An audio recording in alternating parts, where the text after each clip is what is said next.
دنیا امریکہ کے بغیر بھی آگے بڑھ سکتی ہے، چینی صدر کا بڑا بیان، ٹویٹر پر لکھا اگر امریکہ دنیا کا احترام کھو بیٹھا ہے تو وہی سبق سیکھے گا جو ہر زوال پذیر سلطنت نے دیر سے سیکھا۔ کہا دنیا کسی کے لیے نہیں رکتی، ہمیشہ آگے بڑھتی رہتی ہے۔ ہر سلطنت نے خود کو ناگزیر سمجھا، ہر ایک کا سورج غروب ہوا، طاقت کمزور پڑ جاتی ہے، اثر و رسوخ بدل جاتا ہے۔ ایران سے مذاکرات کے موڈ میں نہیں ہوں، واشنگٹن واپسی کا مقصد جنگ بندی نہیں، تہران سے شہریوں کے انخلا کی تنبیہ ان کے تحفظ کے لیے ہے۔ امید ہے اسرائیل ایران پر اپنے حملوں میں نرمی نہیں کرے گا۔ امریکی صدر ڈونلڈ ٹرمپ کی صحافیوں سے گفتگو، کہا ایران کے ساتھ جوہری مسئلے کا حقیقی خاتمہ چاہتے ہیں، ہم چاہتے ہیں ایران اپنا پورا جوہری پروگرام ترک کر دے۔ اسرائیل ایران تنازع کے مستقل حل کی تلاش میں ہوں۔ امریکی صدر کی فرانسیسی صدر میکرون پر تنقید، بولے فرانسیسی صدر میکرون کے بھوکے ہیں، G7 سے جلدی واشنگٹن پہنچے تو میکرون نے غلط سمجھا۔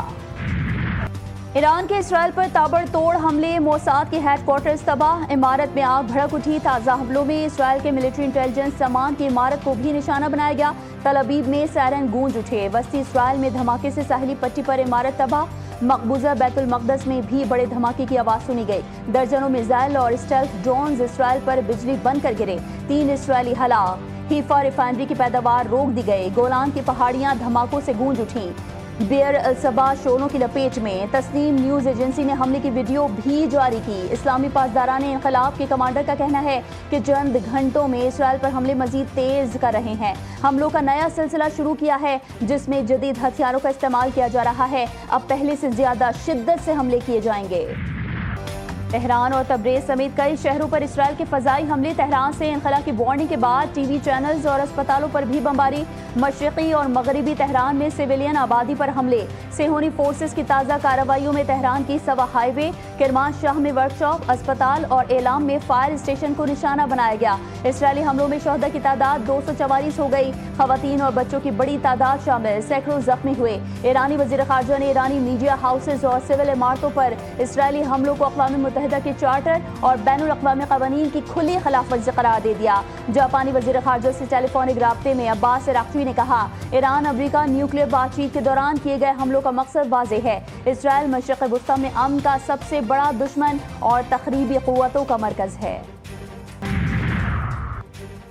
امریکہ اسرائیل ایران تنازع کو مزید ہوا دے رہا ہے، ٹرمپ جلتی پر تیل نہ ڈالیں، ترجمان چینی وزارت خارجہ ٹرمپ کے تہران کو خالی کرنے کے بیان کے بعد سخت رد عمل۔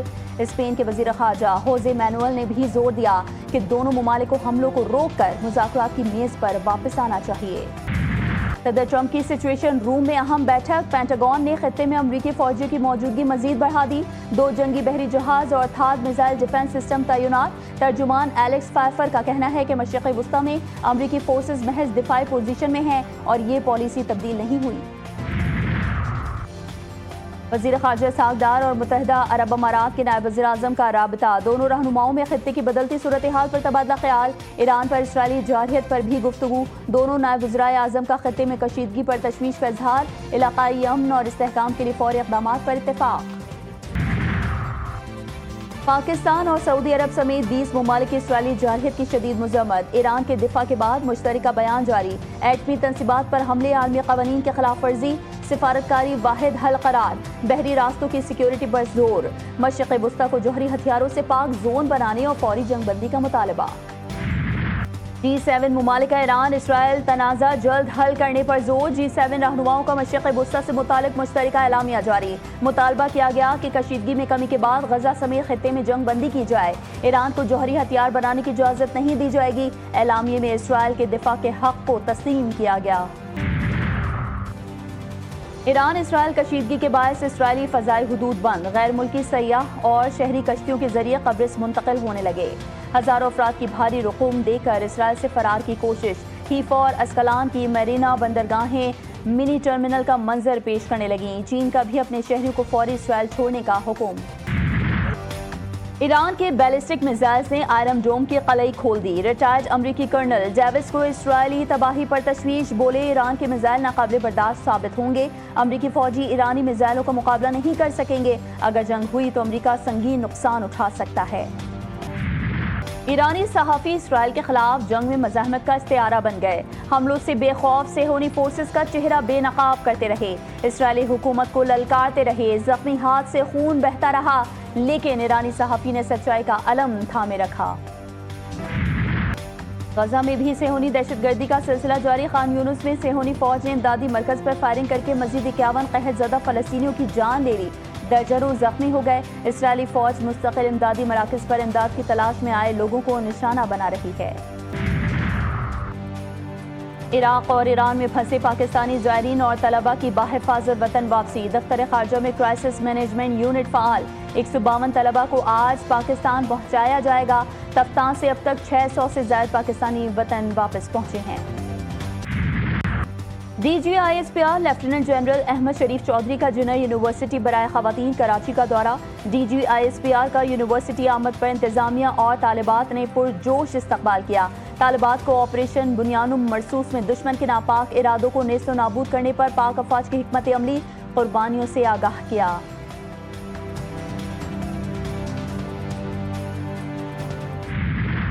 فیلڈ مارشل سید عاصم منیر کا دورہ امریکہ. واشنگٹن میں اوورسیز پاکستانیوں سے ملاقات. فیلڈ مارشل سید عاصم منیر کو شاندار خراج تحسین پیش کیا گیا. آپریشن بنیانم مرصوص میں مسلح افواج کی کارکردگی کی تعریف. آرمی چیف نے پاکستان کا بہتر تشخص اجاگر کرنے پر اوورسیز کمیونٹی کو سراہا. مشترکہ چیلنجز سے نمٹنے کے لیے تعاون کی ضرورت پر زور دیا. جنرل سید عاصم منیر نے اوورسیز پاکستانیز کو وطن کا سفیر قرار دیا. کہا ملک کی ترقی میں سمندر پار پاکستانیوں کا اہم اور کلیدی کردار ہے.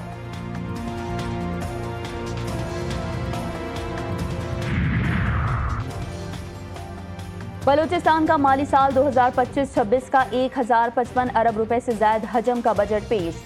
پی ایس ڈی پی کے لیے 249.50 ارب روپے مختص. آئندہ بجٹ میں غیر ترقیاتی بجٹ کے لیے 682 ارب مختص کیے گئے.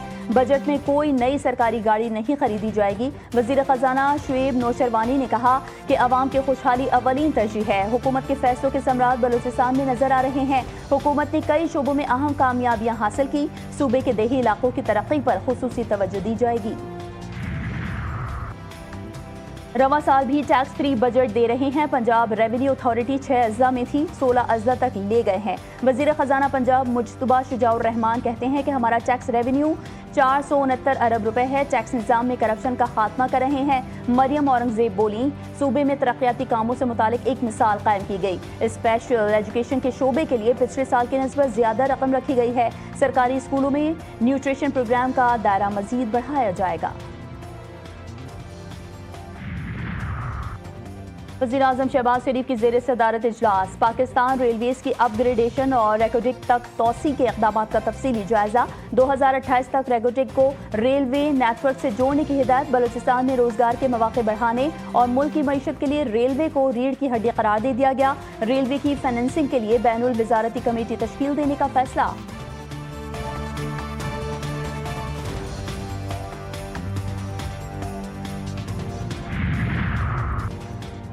سینٹ اجلاس میں وزراء کی عدم حاضری. اپوزیشن لیڈر شبلی فراز کا شدید احتجاج. وزیر خزانہ کی غیر موجودگی پر سخت تنقید. وزیر قانون سے تلخ کلامی. حکومتی اراکین کا موقف اور چیئرمین سینٹ کی ثالثی کے باوجود عوام اور تاجروں میں مالیاتی پالیسیز کے حوالے سے تشویش میں اضافہ. سینیٹر وقار مہدی نے کہا کہ این ایف سی ایوارڈ کے بغیر بجٹ پیش کیا جانا آئین کی خلاف ورزی ہے.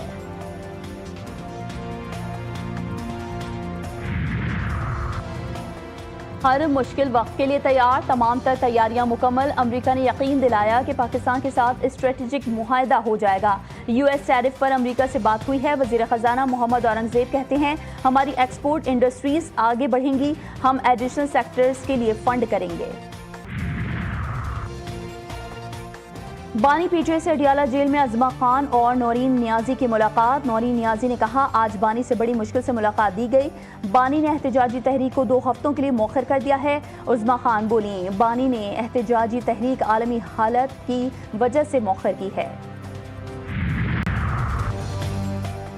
چچا بھتیجی اور پیپلز پارٹی مل کر عوام کو دھوکہ دے رہے ہیں. سندھ میں کچے اور پکے کے ڈاکو مل کر حکومت کر رہے ہیں. امیر جماعت اسلامی پاکستان حافظ نعیم الرحمان کی تنقید. کہا صوبوں کا اربوں کا تعلیمی بجٹ کرپشن کی نظر ہو جاتا ہے.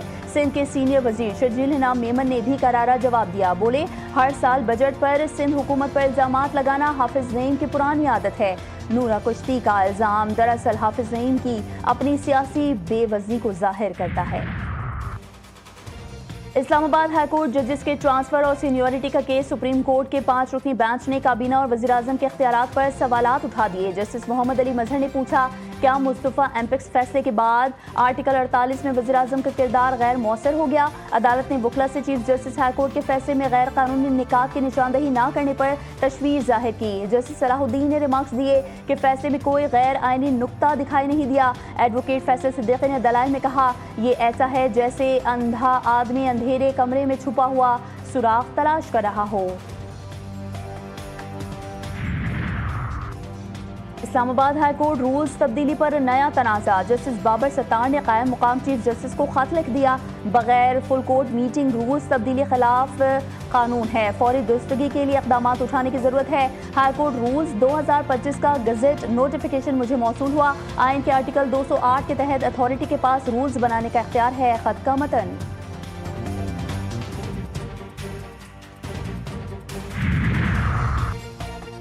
وزیر اعلیٰ پنجاب مریم نواز شریف کی طبیعت ناساز. میو اسپتال لاہور پہنچ گئی. ذرائع کے مطابق وزیر اعلیٰ پنجاب کندھے میں درد کے باعث میو اسپتال پہنچی ہیں.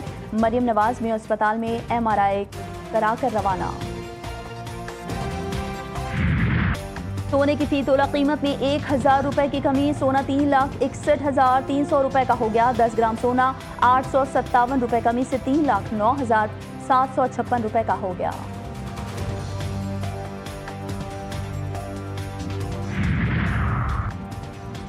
ایران اسرائیل جنگ بہانہ عوام پھر مافیا کا نشانہ. LPG کی قیمتوں میں خود ساختہ اضافہ. سرکاری طور پر LPG کی فی کلو قیمت 241 روپے مقرر. ملک بھر میں 300 سے 320 روپے فی کلو میں فروخت. شہریوں کی اعلیٰ حکام سے نوٹس لینے کی اپیل. نیشنل کمانڈ اتھارٹی کے سائنسدانوں اور انجینئرز کو سول اعزازات دینے کی تقریب. ISPR کے مطابق chairman joint chiefs of staff committee نے اعزازات سے نوازا. 47 افسران کو اعزازات سے نوازا گیا. 16 افسران کو تمغہ امتیاز سے نوازا گیا. محکمہ موسمیات کی خوشخبری 25 جون سے ملک بھر میں مونسون کا پہلا اسپیل داخل ہوگا. کراچی آج بھی شدید گرمی کی لپیٹ میں. درجہ حرارت 37 ڈگری کو چھو گیا. شدت 42 ڈگری محسوس کی جانے لگی. کل شام سے سمندری ہوائیں بحال ہونے کا امکان. 19 جون سے آسمان ابر آلود اور شام کے اوقات میں بوندا باندی متوقع.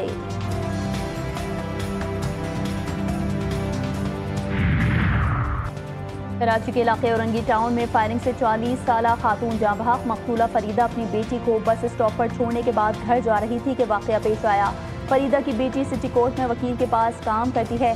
مقتولہ 4 بچوں کی ماں تھی. موٹر سائیکل پر سوار 2 مسلح ملزمان نے فائرنگ کی. واقعہ ذاتی دشمنی ہے یا کچھ اور؟ پولیس نے تحقیقات شروع کر دی. بھارت کی سفارتی تنہائی آیا. G7 اجلاس نے بھارت کو سفارتی سطح پر تنہا ثابت کر دیا. کینیڈا میں شریک ممالک کے سربراہان کی موجودگی میں بھارتی وزیر اعظم غیر حاضر. بین الاقوامی میڈیا نے بھی G7 اجلاس کی کوریج میں بھارت کا نام اور پرچم منظر سے غائب کر دیا. گیری کرسٹن نے دوبارہ پاکستان کی نمائندگی کی خواہش ظاہر کر دی. سابق کوچ گیری کرسٹن نے برطانوی میڈیا کو انٹرویو میں کہا پاکستانی ٹیم کی کوچنگ سے متعلق چند مہینے ہنگامہ خیز تھے. بہت جلد محسوس کر لیا تھا کہ یہاں کام کرنا مشکل ہو جائے گا. اگر پاکستان ٹیم کی کوچنگ کے لیے بلایا گیا تو ضرور جاؤں گا. کوالالمپور میں FIH نیشنز کپ کے دلچسپ مقابلے. پاکستان نے جاپان کو 2 کے مقابلے میں 3 گول سے شکست دے دی. فتح کے ساتھ قومی ٹیم گروپ میں پہلی پوزیشن پر آ گئی. پاکستان اپنا تیسرا میچ بدھ کو نیوزی لینڈ کے خلاف کھیلے گا. ٹورنامنٹ کے سیمی فائنلز 20 جون کو ہوں گے. صوفی بزرگ سید عبداللہ شاہ غازی رحمۃ اللہ علیہ کے 1295ویں عرس کی تقریبات کا آغاز. ملک بھر سے زائرین کی آمد کا سلسلہ جاری. محافل نعت و سما کا اہتمام کیا جائے گا.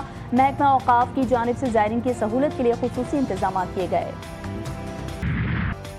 اور دیکھتی آنکھوں سنتے کانوں کو طارق عزیز کا سلام. پاکستان کے پہلے براڈ کاسٹر، کمپیئر، ادیب، شاعر، اداکار، عہد ساز شخصیت طارق عزیز کی آج 5ویں برسی. رعب دار آواز، پرکشش شخصیت کے مالک طارق عزیز نے نیلام گھر پروگرام سے شہرت حاصل کی. طارق عزیز نے فلموں اور ڈراموں میں اداکاری کی. ادب میں گہرے نقوش چھوڑے.